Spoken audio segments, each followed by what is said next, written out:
गौतम बुद्ध के समय में वैशाली राज्य में एक प्रसिद्ध वेश्या रहती थी जिसका नाम आम्रपाली था।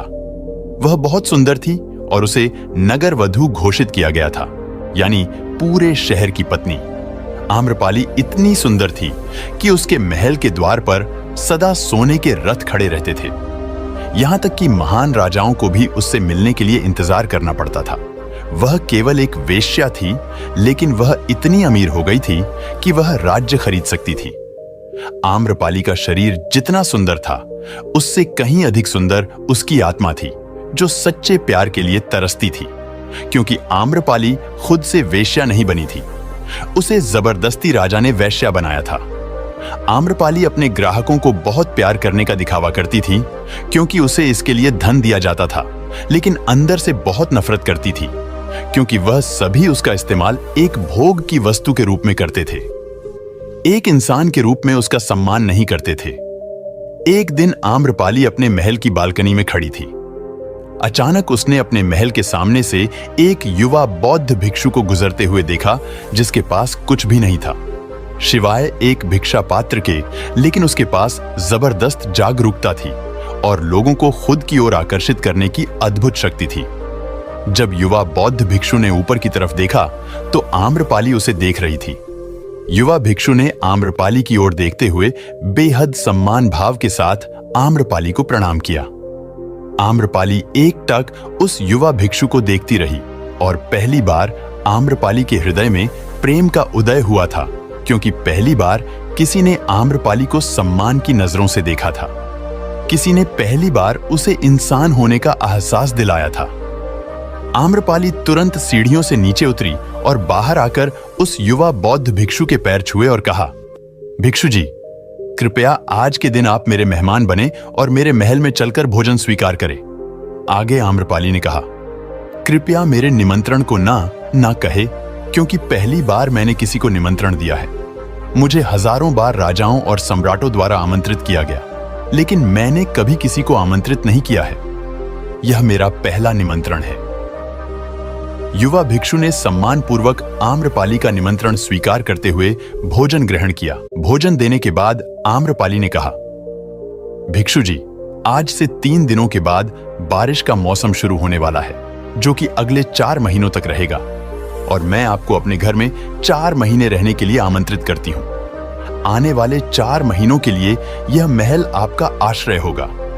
मैं आपको पूर्ण रूप से आश्वस्त करती हूँ कि मैं किसी भी प्रकार से आपके ध्यान की बाधा नहीं बनूंगी, बल्कि मुझसे जितना हो सकेगा आपके ध्यान की सुविधाओं को सरल बनाने का प्रयास करूंगी।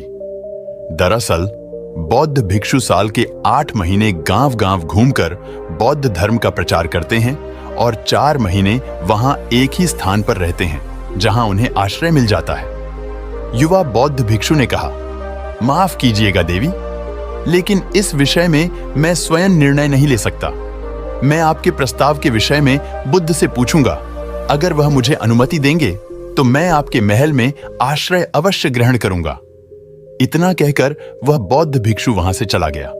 इससे पहले कि वह युवा भिक्षु बुद्ध के पास पहुंचता और आम्रपाली के प्रस्ताव के बारे में कुछ बताता, उससे पहले वहां पर मौजूद अन्य भिक्षु बुद्ध के पास पहुंच गए और बुद्ध से कहा, बुद्ध, आप उसी युवा भिक्षु को रोकिएगा। आम्रपाली ने उसे 4 महीने रहने के लिए अपने घर बुलाया। आम्रपाली एक वेश्या है और एक भिक्षु एक वेश्या के घर में 4 महीने रहे, यह सही नहीं है। इससे हमारे संघ में गलत संदेश जाएगा। बुद्ध ने कहा, कृपया आप लोग शांत हो जाए और उस भिक्षु के आने की प्रतीक्षा करें। थोड़ी देर बाद वह युवा भिक्षु बुद्ध के पास आया। बुद्ध के पैर छुए और उन्हें पूरी कहानी सुनाते हुए कहा, बुद्ध नगर की एक आम्रपाली नाम की महिला ने मुझे बारिश के 4 महीने अपने घर पर रहने के लिए आमंत्रित किया है। मैंने उसके निमंत्रण का अभी कोई जवाब नहीं दिया। मैंने उससे कहा है कि अगर आप मुझे उसके घर रहने की आज्ञा देंगे, तभी मैं उसके घर पर रहने के लिए आऊंगा। अतः बुद्ध, आप जो कहेंगे मैं वही करूंगा। उस युवा भिक्षु ने आम्रपाली के विषय में वेश्या शब्द का प्रयोग ना करते हुए केवल महिला शब्द का प्रयोग किया। बुद्ध ने उस युवा भिक्षु की आंखों में देखा और कहा, तुम रह सकते हो।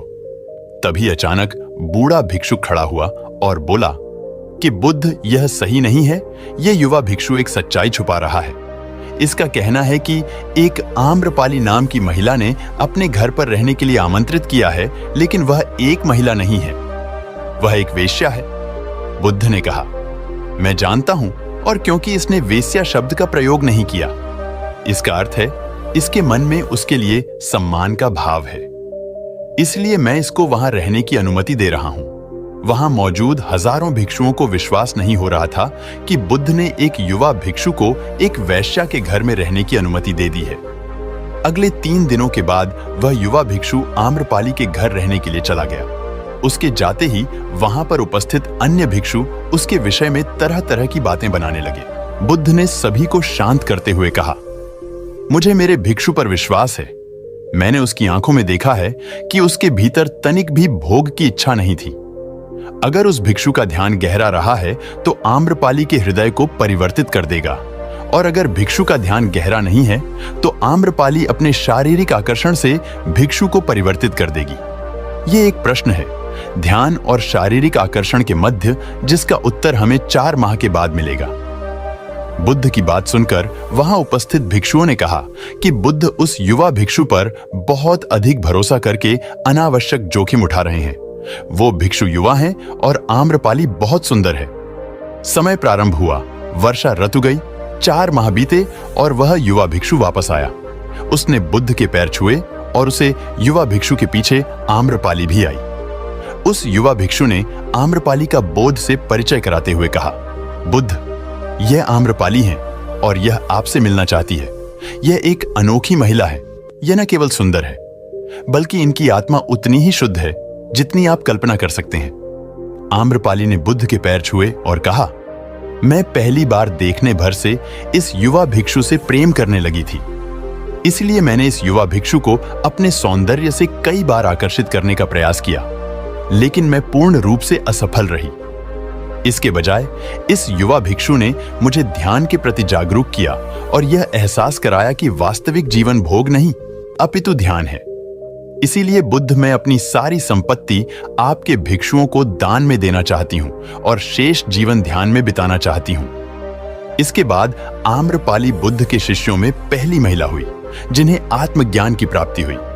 बुद्ध ने अपने पंथ के सभी शिष्यों से कहा, यदि तुम वेश्याओं की संगति से डरते हो तो उस डर का उस वेश्या से कोई लेना देना नहीं है, बल्कि वह डर तुम्हारे मन की उपज है, क्योंकि तुमने अपनी कामुकता को दबा दिया है और कामुक ऊर्जा को दबाया नहीं जा सकता। अगर तुम इन गंदे विचारों को ज्यादा दबाने की कोशिश करोगे तो ये विचार और अत्यधिक शक्तिशाली हो जाएंगे, फिर तुम इन विचारों को नहीं रोक पाओगे।